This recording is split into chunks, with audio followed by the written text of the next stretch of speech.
Good afternoon বন্ধুরা, দেখো আজকে আমার লাঞ্চ তৈরি হয়ে গেছে। আজকে লাঞ্চে দেখো কি কি আছে, দেখো একটু।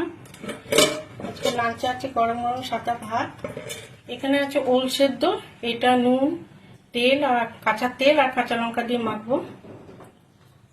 এটা হচ্ছে মাছের মাথার কাটা চচ্চড়ি করেছি, আলু দিয়ে পেঁয়াজ রসুন দিয়ে করেছি। এটা করেছি বাকি পোস্ত, এটা করেছি উচ্ছে সেদ্ধ, এটা করেছি কাতলা মাছ পটল আর আলু দিয়ে করেছি কাতলা মাছ এটা, আর লাস্টে ধনেপাতা একটু দিয়েছি। আর এখানে করেছি ডিম কষা কষা করে ডিম কষা করেছি। এই হচ্ছে আজকে আমার লাঞ্চের মেনু। তোমরা কে কি লাঞ্চ করলে অবশ্যই ভিডিও দিয়ে দেখবো।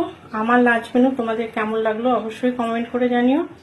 ভালো থেকো, সুস্থ থেকো। এই পর্যন্ত।